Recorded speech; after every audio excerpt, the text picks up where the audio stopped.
Bonsoir tout le monde. Est-ce que tout le monde m'entend bien?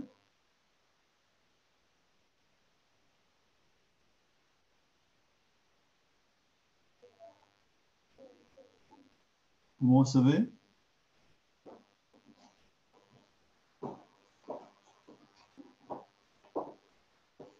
Adeline, est-ce que tu m'entends, s'il te plaît?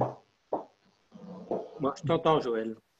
Ok, merci. C'est simplement pour avoir Oui. un retour. Bon, ben, bienvenue à vous toutes et à vous tous. On va attaquer le numéro 3 au niveau des modules d'initiation pour la création des GANs.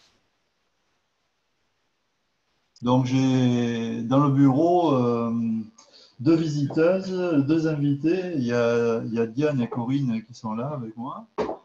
Et donc, elles vont assister en direct à ce petit cours concernant cette fois-ci la méthode de nano-revêtement à la soude, avec les avantages, les inconvénients et puis bien sûr les précautions indispensables.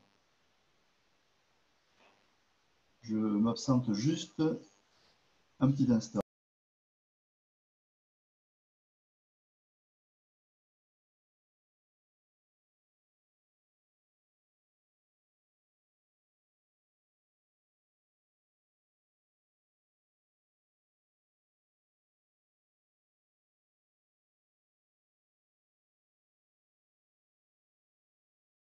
Donc, on va pouvoir attaquer avec cette première diapo. Donc, vous avez vu les titres. Euh, donc, première diapo, c'est un petit peu le rappel de ce qu'on avait vu dans le module numéro 2. Avec la méthode à la lampe à souder. Je ne sais pas si vous étiez tous là quand on a fait ça, mais bon, on avait vu qu'il existait deux méthodes de non-revêtement du cuivre, par chauffage avec une lampe à souder ou par bain de soude, avec bien sûr des avantages et des inconvénients pour chacune des méthodes. Mais dans tous les cas, on avait vu aussi que la sécurité était indispensable pour les gens qui manipulaient, avec des protections adéquates, plus particulièrement au niveau des yeux, au niveau du nez et au niveau de la protection de la peau. Ensuite, bon, on avait vu que le choix de la méthode demande de la réflexion, puisque on va utiliser cette méthode suivant les pièces que l'on veut utiliser et surtout les conditions dans lesquelles on veut les utiliser. Je sais que l'autre fois, j'en ai discuté avec Adeline qui est passée à la maison. J'ai dit que la méthode chalumeau était une méthode rapide, mais enfin, tout est relatif. Elle est rapide par rapport à la méthode à la soude qu'on va voir ce soir, mais bien sûr, ça prend du temps dans la mesure où on a beaucoup de passages à faire avec la lampe à souder, puisqu'on a vu qu'une vingtaine de passages étaient nécessaires pour avoir un magnifique nano-revêtement. Donc, cette méthode, elle est assez, la lampe à souder, euh, elle est assez précise si on fait les bons gestes. C'est-à-dire qu'il faut avoir un entraînement, il faut savoir pratiquement peindre au pistolet pour faire le bon geste. Et puis, il faut maîtriser le positionnement de la flamme. Il faut aussi bien vérifier la température au contact de la pièce. Alors, tout ça, on l'a vu, je ne vais pas revenir là-dessus, hein. Et faire un déplacement régulier dans le sens de la circulation des flux. Alors ce revêtement, je vous l'ai montré la dernière fois, il est magnifique, il a un grain très fin, mais la contrepartie c'est qu'il est très fragile. Alors bon, tout ça c'est très beau pour faire des bobinages. Par contre, on a vu aussi que pour travailler sur des plaques, c'était un peu plus délicat et qu'on n'arrivait pas à faire de belles plaques puisque il fallait vraiment être très doué pour avoir un revêtement bien régulier et personne ne sait faire ça parce que quand on projette la flamme sur un coin de la plaque, il est bien évident qu'à côté ça commence à chauffer et quand on a fini un coin et qu'on passe de la surface à côté, ça ne va pas bien se passer parce qu'il n'y a pas une homogénéité qu'il y a dans les fils de cuivre. Alors bon, cette méthode, elle n'est pas du tout adaptée non plus pour rattraper un traitement raté à la soude, parce qu'il arrive, je vous l'ai déjà dit, on peut rater des traitements à la soude. Il ne faut pas s'amuser à venir rechauffer parce que même si la bobine, par exemple, est traitée à la soude dans de mauvaises conditions et qu'on voit que c'est raté, si vous rechauffez derrière avec un chalumeau ou une lampe à souder, hein, puisqu'elle est quand même, on demande, vous vous souvenez, hein, de plus de 600 degrés, il va se passer quelque chose, c'est-à-dire qu'il va y avoir une dilatation sur le revêtement qui est déjà en place et ça va casser le revêtement. Donc, ce n'est pas du tout conseillé, puisque je vous rappelle aussi que les électrons et les flux passent dans le carbone, ils ne passent plus dans le cuivre. Si vous avez des questions, n'hésitez pas à m'interrompre hein, au fur et à mesure. Alors, je voudrais dire merci à Catherine. Alors, je vois qu'elle est arrivée, ça tombe très bien, parce qu'elle a fait un petit travail très sympa qui m'a évité des heures de recherche. Catherine nous a procuré des adresses YouTube pour voir justement quelques vidéos sur le revêtement nanocoté au chalumeau. Alors, bon, j'en ai retenu 3 qui sont assez évocatrices parce qu'il y en a 2 qui sont justement avec des vrais chalumeaux et ça, c'est pas du tout préconisé par M. Kesch. Par contre, les 3 que vous avez à l'écran sont très intéressantes. Il y en a une où on voit comment il faut s'y prendre au tout départ. Il y en a une autre qui est avec une opération qui se déroule à l'extérieur dans un jardin. Et on voit que c'est pas facile parce que forcément, au niveau de l'ambiance thermique, on peut être soumis à des courants d'air et on voit que le chalumeau, il fonctionne beaucoup moins bien.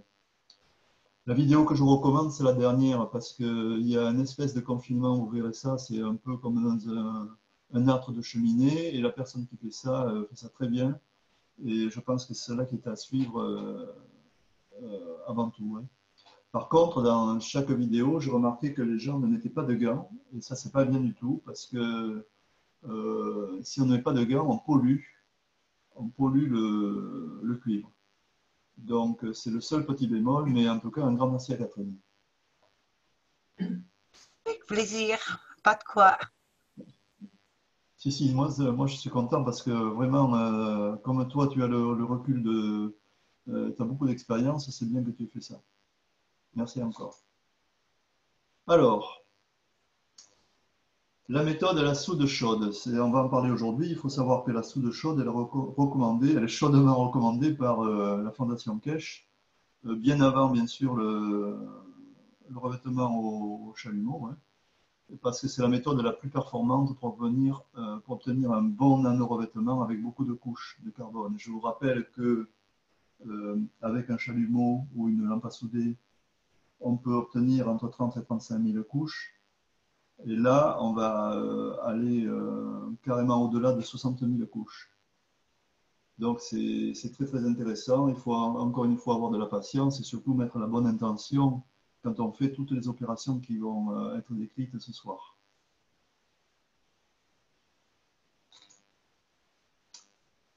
Toutes les pièces peuvent être revêtues par ce procédé de nanocotage. A contrario, je vous ai dit tout à l'heure que la méthode à la lampe à souder n'était pas bonne pour les plaques. Et là, écoutez, on peut nanocoter tout style de pièces. Donc, c'est un gros avantage. Alors, bien sûr, vous allez voir dans ces quelques diapos, les diapos c'est facile, mais après, quand on se met à travailler et qu'on a un bac de soude devant soi, on va voir que cette méthode, avec des étapes qui sont plus ou moins longues, la mise en œuvre de beaucoup d'opérations, des consignes de sécurité qu'il faut quand même respecter sous peine de se blesser. Mais quand on fait tout ça, on dit oh là là, c'est long, enfin bon, on n'en voit pas trop le bout, mais alors je vous garantis que quand on a tout fait et que les pièces sortent, comme le bobinage que vous voyez à l'écran, là, c'est extraordinaire. C'est extraordinaire. Et ça vaut le coup, franchement. C'est pour ça que je pense que M. Kesch met l'accent là-dessus. Alors bien sûr, il y a des opérations préliminaires, un petit peu comme la dernière fois où c'était assez simple. Là, cette fois-ci, il y a quand même des choses à regarder de près. Et donc, il faut préparer les pièces. C'est-à-dire que le cuivre, il doit être exempt de toute pollution. Alors bon, dans le cas des bobinages, que vous allez créer à partir de fils électriques. Ces fils sont gainés.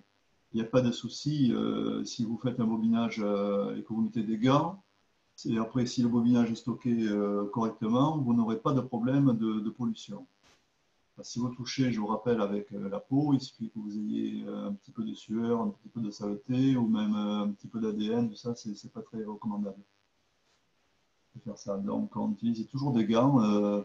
Alors, bon, pour les bobinages, on n'a pas trop parlé des bobinages, mais il faut des gants assez costauds parce qu'il faut guider le fil. Je vous avais montré des vues où on fait ça avec une perceuse, une visseuse électrique, hein, un tube de cuivre. On enroule le fil de cuivre autour de ce tube de cuivre pour obtenir un beau bobinage. Alors j'espère qu'il y en a qui se sont entraînés. J'ai pas eu d'écho, mais bon, si vous avez à le faire, pensez-y, il faut vraiment avoir des gants très costauds. Joël, j'ai aussi une vidéo de ça. Eh bien écoute, ce sera avec plaisir, je la montrerai la prochaine fois si tu m'envoies. Je vais la rechercher et puis je la mettrai. C'est gentil. Alors, bon, les plaques de cuivre, c'est pas pareil. Parce que, alors déjà, la plaque de cuivre, comme je vous ai déjà expliqué, une plaque de cuivre, elle est faite par calendrage. C'est-à-dire qu'elle passe entre des rouleaux dans une usine qui fait des plaques de cuivre. Et ces rouleaux de calendrage, ils sont en acier. Et il y a souvent des dépôts microscopiques. Et comme nous, on est dans le nano, hein, je vous rappelle que c'est 1 milliardième de mètre, la probabilité pour qu'il y ait des scories d'acier sur la surface en cuivre, elle n'est pas du tout, c'est pas du tout une utopie, ça existe vraiment.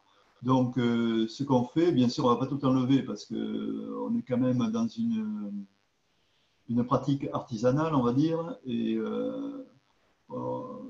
ce qui est le plus utilisé, c'est de laver les plaques de cuivre avec un genre d'éponge métallique. Alors bon, là à l'écran, il y a une éponge métallique justement en acier.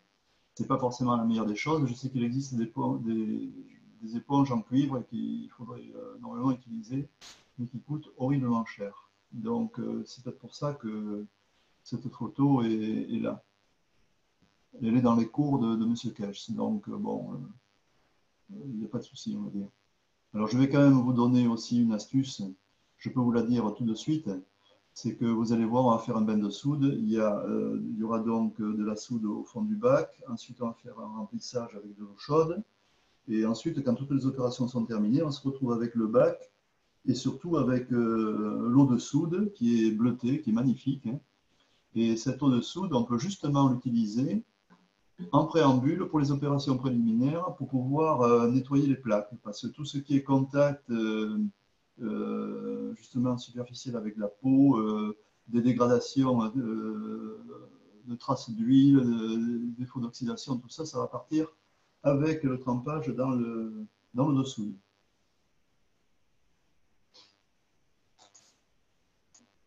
Alors, bien sûr, le cuivre choisi doit être le plus pur possible. C'est bon, c'est le cas dans les bobinages, mais on sait que les bobinages, je ne me suis pas trop étendu sur le sujet, mais il y a plusieurs types de fils pour faire des bobines, hein. Il y a certains, surtout plusieurs normes, des normes européennes qui sont plus ou moins bien respectées.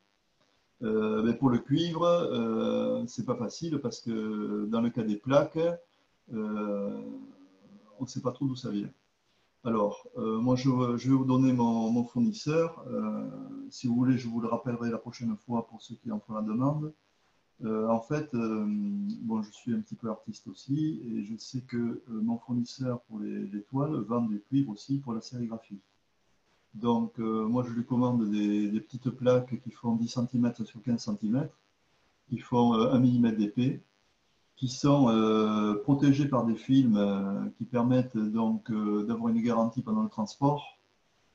Et donc, j'utilise ce type de plaque de cuivre que je redécoupe aux dimensions que l'on choisit, hein. Alors, bon, les dimensions, c'est quoi pour moi? C'est vraiment à titre informel, hein. C'est 10 cm sur 5 cm. Voilà. Alors après, on aménage, alors les vues parlent d'elles-mêmes, et on voit une photo avec de petites flèches jaunes qui désignent des trous. Ce sont des trous qu'il faut percer. à proximité des coins pour maintenir la plaque suspendue pendant qu'on va la traiter à la soude. On peut aussi, mais là c'est un peu plus compliqué, je ne fais pas ça moi parce que c'est un peu pénible, hein. On peut aussi réaliser des crochets en découpant la tôle à proximité d'un bord, hein. Comme ça on accroche aussi un fil du bac. Bon, moi je ne connais pas grand monde qui fait ça, hein. Je connais surtout du monde qui fait la technique avec les deux trous. Parce qu'avec les deux trous on peut passer des fils, c'est très pratique. Alors, bien sûr, il faut, pour cette opération de revêtement, un petit peu de matériel, hein. Il faut un bac en plastique, style Tupperware ou autre, hein. Il y a plein de bacs maintenant qui existent dans le commerce. Il faut prendre un bac, si possible, bien sûr propre, hein, et puis si possible neuf. Il faut du grillage en fer galvanisé, style grillage de poulailler, à maille un petit peu serrée. De la soude caustique pure parce qu'on en a besoin pour justement créer cette ambiance caustique dans le bac, hein. Donc là vous avez une photo de ce que moi j'achète, mais je pense qu'il y a d'autres marques qui font ça. C'est de la soude qui est pure à 99,9%. Et puis il faut aussi une paire de pinces classiques et une paire de pinces coupantes. Voilà, je pense que c'est très sommaire et on peut y arriver facilement. Alors, le grillage que vous avez, le fameux grillage de poulailler, on va s'en servir pour isoler les pièces du fond du bac. Parce que si jamais elle se pose sur le grillage, eh bien, on va avoir comme ça une limitation, elles ne pourront pas toucher la soude.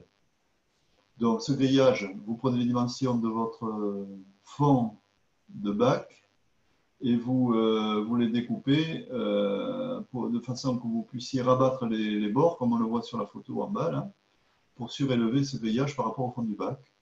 Et comme ça, les pièces seront isolées. Alors j'espère que j'ai été assez clair. Si ça ne va pas, il faut me le dire. Je recommence l'explication, mais je pense que la photo parle d'elle-même.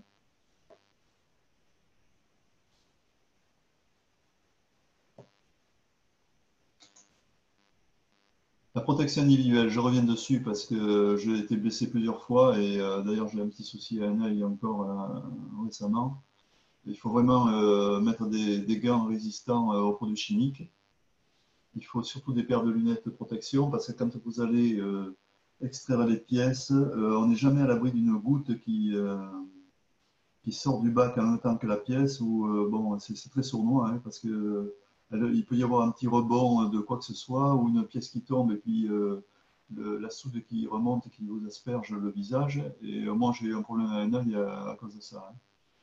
Alors, en plus, bon, pour les personnes fragiles, c'est un petit peu le cas à la maison. Pour nous, on peut avoir un masque respiratoire en cartouche et pas un masque en papier, hein, parce que le masque en papier, ça ne sert à rien. C'est un masque à cartouche que vous trouverez dans le commerce pour les opérations de peinture, pour peindre vos maisons, tout ça. Il y a ce qu'il faut dans les vendeurs de matériel de bricolage, chez les vendeurs. Les opérations, bon, alors là, j'ai fait quelques photos de ce que je fais moi dans un bac, hein. Donc, je n'avais pas mis de grillage galvanisé. Moi, j'avais mis un bac en plastique au fond d'un grand bac, hein.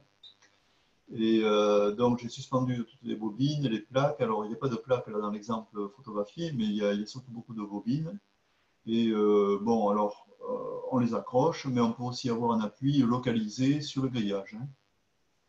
Et par contre, il y a une restriction, c'est que les plaques ne doivent jamais être posées à plat sur le grillage. Pourquoi? Parce que quand vous posez quelque chose à plat, vous allez avoir au niveau du nano-revêtement une faiblesse au niveau des contacts de la plaque par rapport au grillage. Le grillage est zingué et il risque de se passer des choses entre le zinc, le cuivre, et c'est pas bon, ça risque de faire un quadrillage sur votre plaque, pardon, en fin de traitement.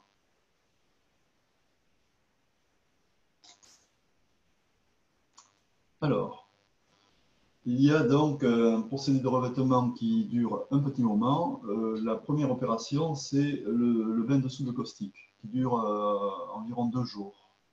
Alors, l'opération en elle-même, elle est simple, mais par contre, après, il faut attendre un petit peu que tout ça, ça agisse, hein. Alors, donc, cette première étape, elle va préparer la suivante, qui est un bain à la vapeur.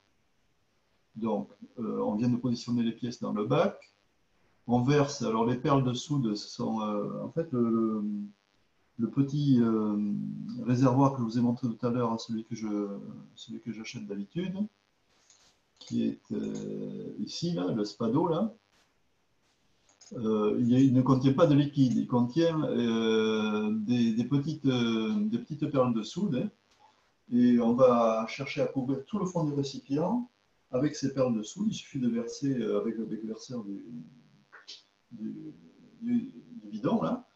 Et bon, vous faites une couche d'environ 5 mm d'épaisseur.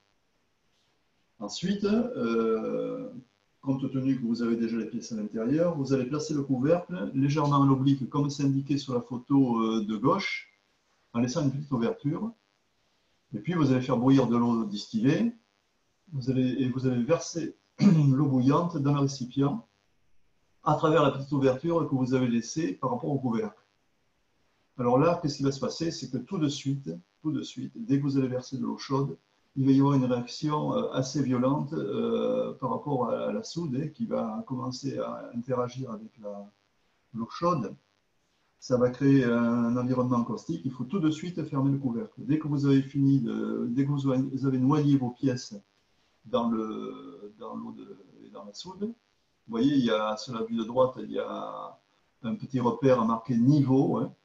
Je ne sais pas si vous voyez la souris, mais c'est ici, là, marqué niveau. Il faut vraiment que les pièces soient noyées dans la soude chaude, enfin dans le liquide chaud. Et de suite après, vous fermez. Et vous fermez en mettant un poids dessus aussi, parce que vous risquez d'avoir une réaction de pression, hein. Non seulement il y a de la chaleur, mais il y a aussi beaucoup de pression. Et donc, moi, je l'ai fait encore récemment, j'ai mis beaucoup de poids sur le couvercle. Donc, qu'est-ce qui va se passer là? Il va y avoir une ambiance caustique assez agressive par rapport au cuivre, hein, on l'avait déjà vu ça. Et donc, la surface de cuivre va être agressée, le cuivre et les molécules de cuivre vont réagir et produire des couches de carbone à la surface, et elles vont commencer à s'accumuler. Et donc, pendant 48 heures, il va y avoir ce phénomène qui va se perpétuer pour commencer à créer le nanocotage.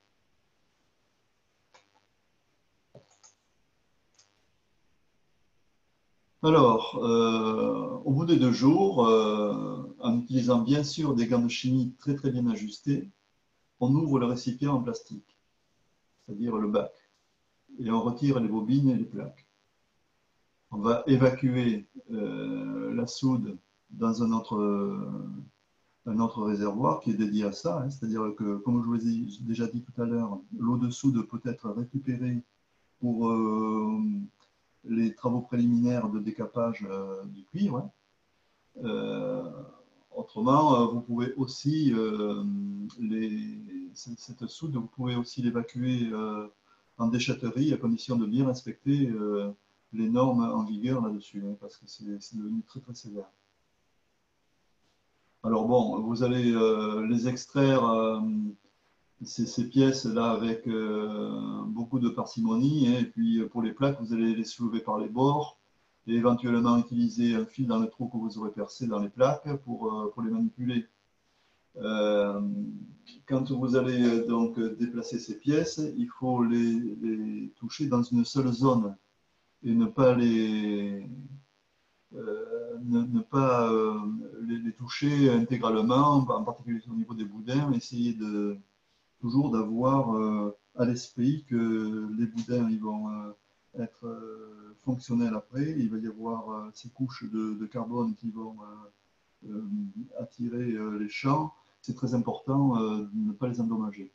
Donc, bien vérifier que vous les prenez par les extrémités sur les parties lisses des fils et au niveau des plaques par les crochets que vous avez remis dans les trous.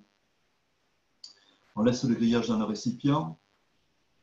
Et bon, on voit, alors bon, la photo parle d'elle-même, mais on voit bien que les bobines ou les plaques, et les plaques éventuellement, puisqu'on peut faire les deux à la fois, hein, sont devenues noires. C'est le nano-revêtement qui apparaît. Alors on est loin du compte encore, hein, mais il y a quand même une première étape importante qui vient d'être franchie. Alors on en a parlé à propos du liquide du récipient. Quand je dis qu'il faut le stocker ou le jeter, il faut être vraiment très rigoureux là-dessus et ne pas le jeter n'importe où. N'allez pas le jeter dans l'évier, par exemple. C'est pas très bien pour la nature et c'est encore moins bien pour la station d'épuration qui va avoir un gros travail à faire derrière.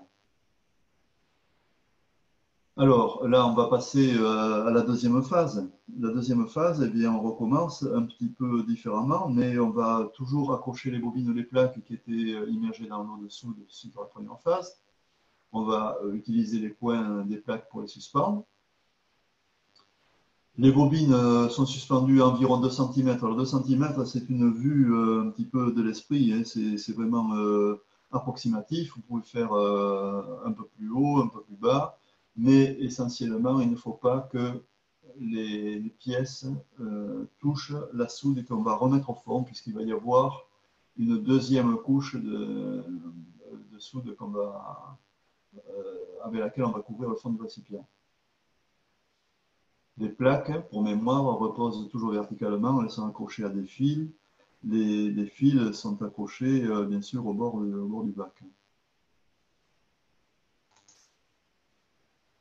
Toujours pareil, on va remettre le couvercle en biais. Et comme on a une certaine expérience de la première phase, on fait bouillir beaucoup moins d'eau. Et on verse cette eau chaude dans le bac, hein, jusqu'à couvrir les perles de soude de 1 cm. Et là, c'est pareil, on va quand même avoir une très très forte réaction, identique à la première. Et donc là, il est impératif de fermer et de fixer rapidement le couvercle. C'est pareil. Alors moi aussi, là, je mets aussi un poids dessus, hein, même si ce n'est pas précisé par rapport à ce que demande M. Kesch. Et moi, je préfère être prudent et je fais ça. Et là, on est reparti pour 2 jours. Alors, vous voyez, ça fait déjà 4 jours de traitement. En fait, les opérations que l'on fait, nous, en tant que manipulateurs, elles ne sont pas très longues, mais la durée pour avoir un revêtement correct est quand même assez longue. Là, on a déjà dépassé, en termes de temps, on a déjà dépassé le traitement à la lampe à souder. Mais ce n'est pas grave. Il faut du temps et de la patience pour faire les choses le mieux possible. Une fois que tout ça c'est fini, on est parti sur une phase d'égouttage. Bien sûr, alors, la phase d'égouttage, j'en parle pas trop, mais en fait, vous comprenez très bien ce dont il s'agit. Il s'agit simplement d'ouvrir le bac, de se donner la liberté de pouvoir inspecter tout. Et puis, de suite après l'égouttage, il y a la polarisation. Alors, la polarisation, je ne sais pas si vous vous rappelez, mais sur chaque layer, sur chaque couche de carbone, il y a donc ces molécules de carbone. Elles ont toutes, enfin elles ont chacune, un champ magnétique et un champ gravitationnel. La création de ces couches est un peu... elle est à moitié anarchique, je dirais, parce que bon, c'est bien fait du fait qu'il y a différentes couches. Par contre, l'anarchie, elle existe au niveau de l'orientation des champs. Comme elle indique la vue que vous avez à gauche, on voit que les champs magnétiques de certains sont inversés par rapport aux champs magnétiques des autres. C'est un peu la pagaille là-dedans. Et le fait de pouvoir appliquer une tension de 200 millivolts maximum en utilisant un multimètre, on polarise les bobines, c'est-à-dire que ce qui va se passer, c'est qu'on le voit sur la vue de droite, on va avoir une orientation, un arrangement de tous les champs magnétiques et gravitationnels, de telle sorte que il y ait le moins de perturbations possible quand on fera voyager l'énergie dans les couches de graphène, de carbone. Alors bon, tout ça, on l'a tous plus ou moins pratiqué, on l'a vu dans les stages, hein, puisque c'est quand même une règle d'or. Hein. Donc je vous rappelle quand même, pour ceux qui n'étaient pas là et puis pour les nouveaux aussi, c'est très important. Je vous rappelle que le multimètre a une polarité, bien sûr. Hein. Et cette polarité, il faut absolument la respecter. C'est-à-dire que il ne s'agit pas, comme vous avez des opérations de polarisation à faire toutes les 6 heures, c'est un peu comme un petit bébé qu'il faut nourrir au biberon toutes les 6 heures au départ. Mais là, c'est pareil, toutes les 6 heures, vous aurez à gérer donc la polarité avec votre multimètre. Donc, pour cette opération, il est important de ne pas inverser entre deux opérations la polarisation. Autrement, vous allez mélanger les directions de flux, ça peut être problématique dans certains cas, et ça ne l'est pas dans d'autres. Alors, ça peut être problématique quand on fait un MAGRAV. On sait que pour un MAGRAV, il faut vraiment avoir, puisqu'il y a beaucoup de circulation d'énergie et de plasma, il faut avoir des directions de flux correctes. C'est moins problématique quand on fait un bobinage, par exemple, une plaque pour un GANS, par exemple. Dans tous les cas, il y a une règle d'or pour les bobines des unités MAGRAV. Hein. La borne négative doit être sur le gravitationnel et la borne positive de notre appareil, de notre multimètre, doit être sur le magnétique. Je vous ai mis un schéma que j'ai retrouvé qui était proposé par Sandor à l'époque, qui montre très bien, malgré que bon, ce schéma, c'est un schéma, donc c'est pas très bien fait au point de vue dessin, mais c'est très parlant. Quand on polarise une plaque sans précaution, vous avez n'importe quoi, on va dire, sur cette plaque. On le voit sur la vue en haut à gauche. Hein. Par contre, quand on la polarise correctement, on a des lignes de champ qui sont dans une direction particulièrement privilégiée. Il y va de même quand on fait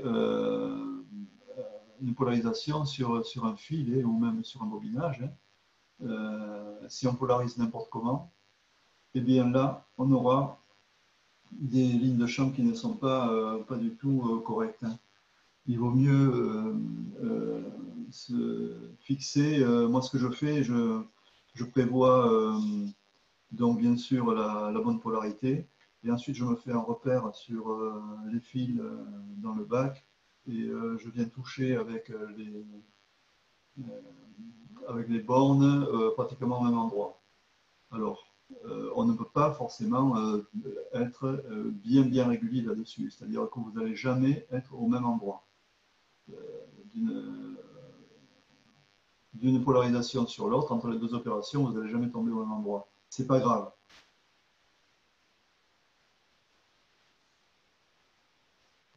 C'est pas grave du tout parce que l'essentiel, c'est que vous fassiez les opérations de façon répétitive. Alors bien sûr, toutes les 6 heures, c'est un peu embêtant parce que toutes les 6 heures, ça veut dire que la nuit, il faudrait se lever. Alors moi, je vous dis de suite, je ne me lève pas du tout. Ce que je fais, c'est que je me couche tard parce que je travaille beaucoup. Je pense que pour vous, c'est un peu pareil. Je fais une polarisation à minuit et le lendemain matin à 8 heures, j'en fais une autre. C'est-à-dire que j'ai 2 heures d'écart. Alors, je ne devrais pas dire ça, mais bon, il faut aussi pouvoir dormir et pas être obsédé avec. C'est pas parce qu'on a 2 heures d'écart que ça ne va pas bien se passer. Donc, moi, je fais comme ça. Alors, cette polarisation, elle dure quand le fait de toucher les pièces avec les bornes, là, ça dure quelques secondes. Hein. Vous allez voir les fils, les chiffres qui vont défiler sur votre multimètre. Ils vont avoir une tendance à la baisse hein, régulièrement. Et puis, à un certain moment, ça va se stabiliser. Et là, c'est l'affaire de quelques secondes. Et ensuite, bon, on va dire, on part sur 10 secondes. 10 secondes, c'est très bien. Hein. Et ensuite, on arrête. Est-ce que c'est clair pour vous tout ça? Si vous avez des difficultés, vous m'en parlez de suite. Bon, je pense que c'est bon.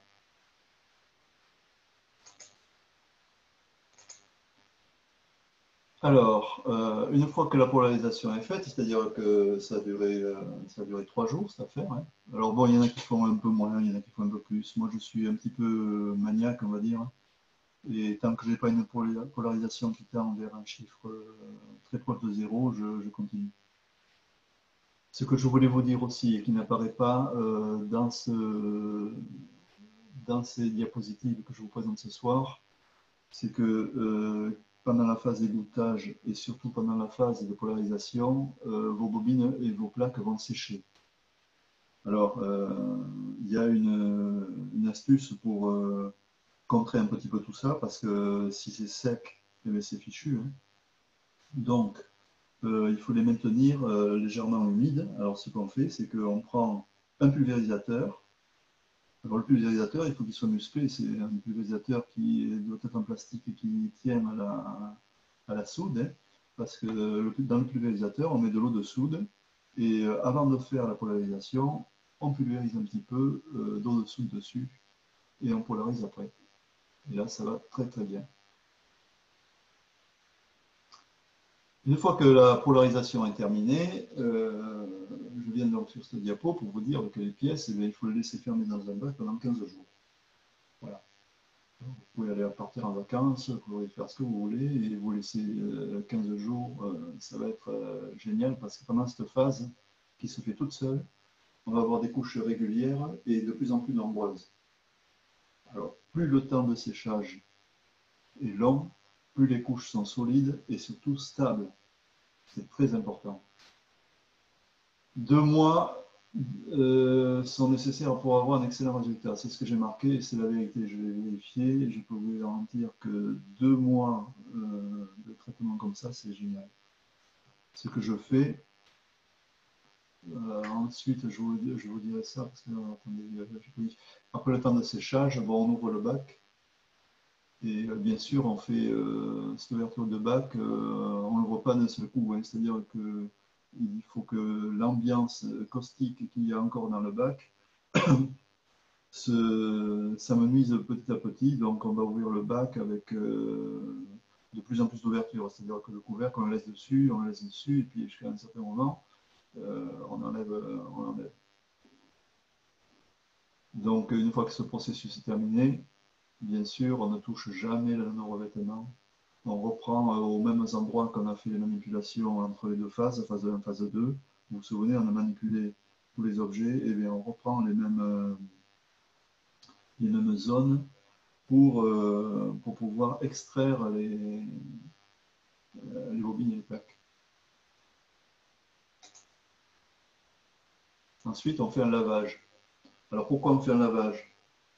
Eh bien, tout simplement parce qu'il y a de la soude. Il y a de la soude sur les bobines, sur les plaques. Alors, là aussi, c'est un problème parce que on en parlera plus tard quand on avancera un petit peu dans l'étude des ganses. Mais si on laisse de la soude au contact de l'eau salée quand on va faire un ganse, on va obtenir un précipité qui est, on dirait du ganse, mais ce n'est pas du ganse. Donc, si on fait ça, déjà, on loupe son ganse. Et puis ensuite, ben, si on fait ça et qu'on ne s'en aperçoit pas, on est persuadé d'avoir du ganse et en fait, on n'en a pas. Donc, c'est préjudiciable à tout ce qu'on attend.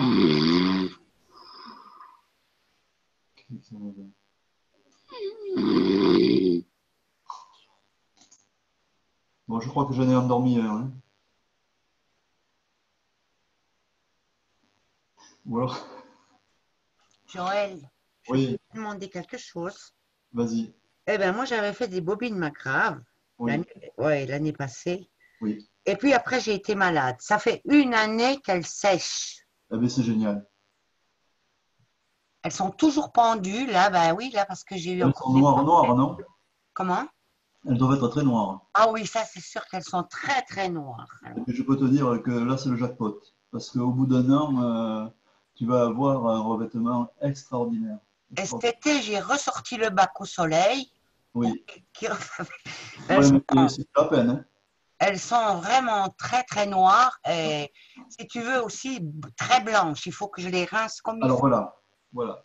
C'est pour ça que j'en parle là, c'est que il faut absolument faire un lavage assez profond. Alors bon, tes bobines, Catherine, si c'est pour faire un magrave, Oui, tu fais 3 à 4 rinçages. Dès l'instant où tu as plus de blanc dessus, il n'y a pas de souci. ouais, ouais. Par contre, moi, je suis encore un petit peu méticuleux là-dessus, c'est-à-dire qu'au niveau des gants, comme je viens de vous le décrire, il y a une problématique avec le contact de l'eau salée avec la soude.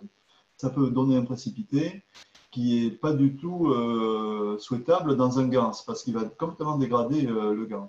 Ouais, ouais, Donc, il faut absolument faire des rinçages à l'eau oui, distillée. Et puis, oui. quand vous êtes au quatrième ou au cinquième lavage, eh bien, vous contrôlez le pH avec des trucs qu'on met dans l'eau de la piscine, là, Oui, des moi j'ai barrettes. acheté un appareil, j'ai ce qu'il faut. Voilà, c'est génial. Ouais, j'ai ce Donc, qu'il tu fais ça, et puis, quand tu as la bonne valeur, tu es sûr que tu n'as plus de soude. faut. Et j'attends moi d'être bien pour finir parce que je suis pas en ce moment, Donc, je c'est fais bien. médecin et puis voilà. Alors j'attends d'être bien parce que je veux être bien pour faire ça. Eh bien, écoute, toi, tu vas être bien, et tes bobines seront bien aussi. Comme ça va être super. Oui, ça c'est Ah, sûr. mais c'est sûr, hein. Là, tu vas avoir quelque chose de très, très bien. Ah bah tant mieux. Ah ben ouais, ouais. Alors moi, ce que je fais, je voulais vous en parler tout à l'heure, après le lavage, ce que je fais, mais là, bon, j'en ai parlé avec Rick pendant le- les réunions qu'on a avec le Plasma Reactor Group. Ce que je fais, pour les manipuler correctement, parce que bon, je fais aussi des stages magraves, donc j'ai beaucoup de... Et moi, je bobine et je nanocote les bobines pour les gens qui viennent me voir. Donc, j'ai des bobines qui ont 6 mois de vieillissement, qui sont magnifiques. Et pour les manipuler, pour les stocker, ce que je fais, j'ai une petite machine à souder pour les aliments, Oui, qui met sous vide aussi. Ce que je fais, une fois que ma bobine est bien propre, bien luisante et tout, magnifique, je la mets dans un sachet ok. et je tire au vide un petit peu. Mhm. Et je soude mon sachet, ce qui fait qu'après, je peux les manipuler à main nue, sans aucun problème. Ok. Voilà, pour le stockage. Après, on met ça dans une boîte en carton ou on fait comme on veut. Une bonne idée. Oui, oui, oui. Alors, Rick, il était surpris l'autre jour, mais je lui ai dit, tu sais, si justement moi je tire au vide, en plus, il y a quand même, malgré tout ce qu'on peut dire, il y a quand même un nanocotage qui se perpétue encore, hein. Il se perpétue tout le temps. Ouais, ouais, Et, euh, et le fait de mettre les bobines sous vide, ça permet, elles ne bougent plus les bobines, puisqu'elles sont scellées un petit peu dans le vide, et ça permet de les empiler tranquillement dans une boîte, mhm. sans avoir à les protéger avec du papier. Enfin, c'est toujours un petit peu un problème pour moi, hein. Donc, je ne fais pas ça, je fais ces histoires de sachets. Ok, merci. Voilà. Donc, alors après, il y a une procédure que Sandor nous indiquait dans un de ses cours à propos du rinçage. Lui, il fait un petit peu comme dans les laboratoires photo argentiques là, dans les années 50. Là, quand moi, j'avais mon père qui faisait ça, je me souviens, il avait plusieurs bacs et il trempait les photos pour les révéler avec les révélateurs photos. Et bien là, lui, il prend plusieurs bacs et puis au fur et à mesure, il fait courir les pièces d'un bac à l'autre, et puis au bout du quatrième ou cinquième bac, eh bien, il regarde le pH, et si c'est bon, eh bien, il fait un égouttage, et puis voilà, c'est terminé, hein. Alors c'est une solution, mais bon, ça demande de la place, moi je fais pas ça, quoi. Je fais avec un seul bac, et puis voilà. Moi, j'avais pris une petite poubelle pour les sécher. Oui, oui, J'ai oui, pris alors deux moi, roues, j'ai passé une baguette de bambou et je les ai pendus. c'est ça, c'est Et ça. c'est bien aussi pour les Ah, nanoter. oui, Parce qu'au-dessus, j'ai fait un trou, j'ai mis un entonnoir. Et ouais, l'entonnoir, ben, il empêche qu'on ait ça dans la figure. ben oui, c'est super, hein. Mais il C'est y vrai. avait des photos, j'avais mis des photos. Ouais. Alors justement, à propos de Oh, photos, la photo, elle illustre exactement ce que je viens de te décrire, et puis à tout le monde, hein. C'est-à-dire, on boit un petit sachet avec une bobine, une magnifique bobine, et puis tout ça, c'est sous vide, et c'est stocké. Parce que bien sûr, vous imaginez bien, et c'est déjà arrivé, ça, le vêtement peut être endommagé par des chutes, des frottements ou des contacts. Les pièces les unes avec les autres, c'est pas bon du tout. Hein.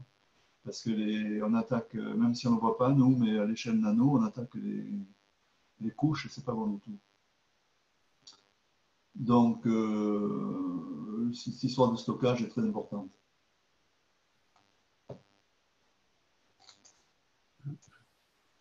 Alors, si on fait une petite synthèse des différentes phases, on s'aperçoit que, en fait, cette méthode à la soude chaude, elle est quand même longue, c'est sûr. Mais au bout du compte, on a un résultat magnifique. Et franchement, ça vaut le coup de faire ça, parce que le chalumeau, comme je le disais l'autre jour, c'est sympa, hein, c'est sûr. Hein. Mais bon, il y a des inconvénients. Quand on n'est pas trop pressé, moi vous voyez, je vais me faire une machine pour le mois de janvier. Eh bien, j'ai stocké mes bobines depuis le mois d'août. Voilà. Alors bon, de août à janvier, ça fait déjà 4 mois, un peu plus de 4 mois. Bon, c'est déjà très sympa.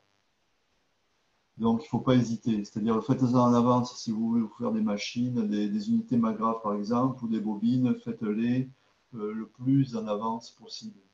Prévoyez, le fil de cuivre ne coûte pas cher. Il faut se prémunir de ça parce que toutes les choses qui sont faites au dernier moment à la va-vite, c'est toujours moins bien. Quoi. Voilà. Le séchage et bien sûr la durée de stockage, il faut privilégier la durée la plus longue possible. Quoi. Ça, c'est évident. C'est évident. On fait ça un peu comme avec les jambons. Hein. On fait sécher les jambons, mais là, c'est pareil. Hein. Alors, si je résume un petit peu ce qu'on vient de voir, c'est que la méthode de la soude, eh bien, la qualité est au rendez-vous, on vient d'en parler. Hein. C'est forcément recommandé par M. Kesch. Hein. Bon, par contre, la contrepartie, c'est qu'il faut du matériel, il faut un petit peu de place. Il faut bien se protéger, c'est-à-dire qu'il faut investir dans des lunettes de protection, dans des gants qui ne sont pas forcément donnés, parce que des gants chimie, ça coûte cher. Et puis avoir une tenue adaptée. Alors moi, depuis que je me suis blessé, eh bien, écoutez, j'ai une combinaison, j'ai des chaussures montantes, je fais très attention, quoi, parce que j'ai des grands bacs en plus, et c'est un problème. Hein. Si jamais on est brûlé, c'est un peu embêtant. Quoi. En plus, j'ai une peau fragile, bon, faut faire attention aux yeux aussi, beaucoup. Alors bien sûr, vous avez vu, enfin là c'est facile parce qu'on on parle de ça, on passe 1 heure ensemble, je vous parle de tout ça. C'est facile de voir sur des diapos bon, tout le cheminement qu'il y a à faire, mais vous allez voir que les séquences, quand vous allez le pratiquer, elles sont longues. Il faut les préparer et les réaliser méticuleusement pour avoir un magnifique résultat. Et puis ensuite, bien sûr, et on vient de le voir, il faut protéger et stocker convenablement toutes les pièces. Très important. Si vous avez des questions, je vous écoute. J'espère que notre ami Christophe est réveillé. Je suis inquiet parce que... Bonsoir. Bonsoir. Alice. Pour faciliter, mesurer le E, non brûler, mesurer la quantité du E sur Oui. le bac, Oui. première, et pour non rester without, senza acqua bollente. Catherine, si tu peux. Excusez-moi, Alice, je comprends pas bien. Okay. Because you need to have water, boiling water, Oui. enough for nano coating. Oui. Oui. Oui, on doit faire bouillir beaucoup d'eau. Oui, pour mesurer la pourcentage du soude et pour oui, je dirais pour mesurer. Est-ce que tu as une méthode?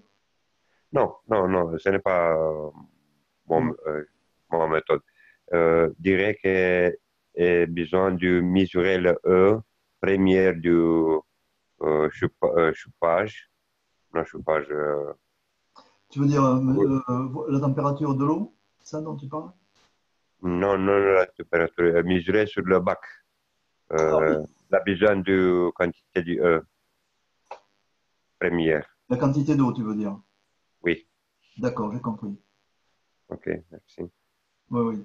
Oui, Balis, je ne sais pas si vous avez bien saisi, il a raison. Il faut absolument, connaissant votre bac, vous allez pouvoir déterminer le volume d'eau nécessaire pour la préparer et la faire chauffer pour que justement les pièces soient noyées dans le volume d'eau.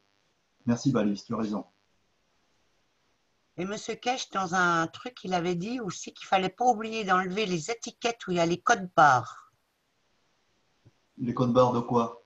Tu sais, quand tu achètes des bacs, il y a Ah le. oui, oui, mais bien sûr, mais c'est évident. Il a Mais dit qu'il fallait pas oui, mais oui, oublier d'enlever les codes barres. Il a oui, bien précisé. oui, oui, oui, oui, oui. Oui, parce que moi j'enlève tout, hein. Alors c'est pour ça que je n'ai pas parlé. Mais dès que j'achète un bac, je vire tout, oui. Bien sûr, bien sûr, bien sûr, absolument. Bon, mais écoutez, merci pour votre écoute, hein. J'espère que ça vous a plu. Bon, on avance tout doucement, hein, parce qu'il y a des gens dans l'auditoire là qui sont débutants et c'est très important qu'ils puissent capter tout ça. Ah, c'est bien, ça rafraîchit. Oui, oui.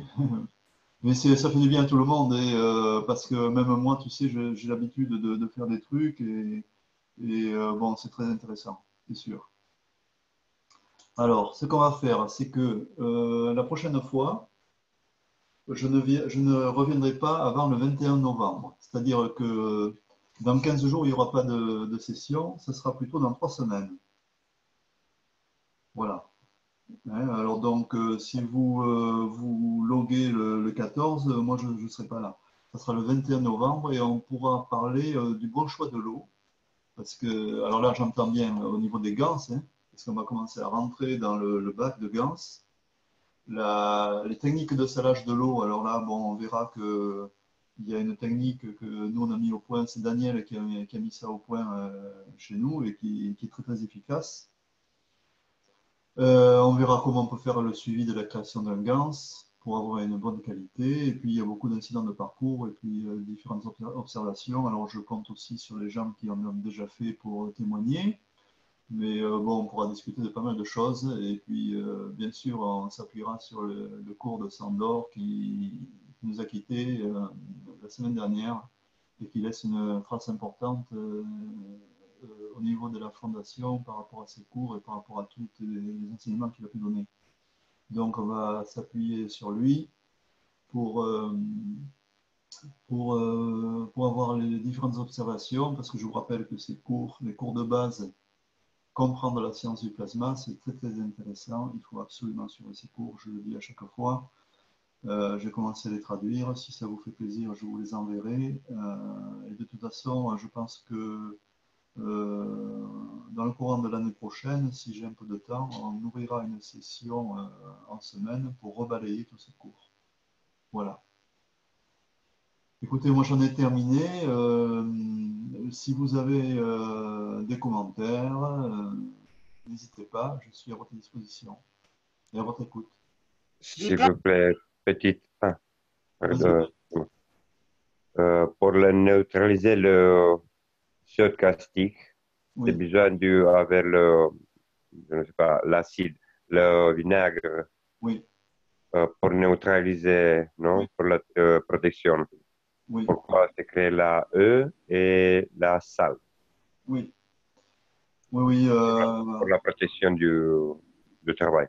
oui, Balis, c'est vrai, mais ça, c'est pas dans les cours, mais tu as raison. C'est enfin, moi, je le pratique, ça aussi. Mais bon, comme moi, je dois diffuser les cours de Monsieur Kesh, lui n'en parle pas de ça. Mais bon, vous verrez que Sandor, à travers les observations qu'il a pu faire, il parle un petit peu de tout ça quand même aussi. Donc, c'est bien de dire ça. Merci, Balis. Catherine, tu voulais dire quelque chose? Ouais, j'ai fait des photos aussitôt que j'ai un moment, je vous les mets de mon goji. J'ai fait D'accord. des colliers et puis il est en train de reprendre. Ah, super. Il fait plein de petites feuilles. Super. Tu sais, ce qui me ferait plaisir, c'est que tu me fasses des photos de tes bobines. Ouais, je ferai des photos de mes bobines. Fais-moi au moins une photo qu'on puisse la Elles voir la elles prochaine sont dans fois, le bac, je les laisse dans le bac, je vous ferai des photos dans le bac. si tu veux, avec grand plaisir. Ok, Bon, mais je vais vous quitter. Si vous n'avez plus de commentaires, merci Joël. je vous remercie de votre écoute et puis je vous dis donc au 21, c'est-à-dire dans 3 semaines. Voilà, au revoir à tous et à Au toutes. revoir, bonne soirée, merci. Merci. Au revoir, Joël. Salut Michel.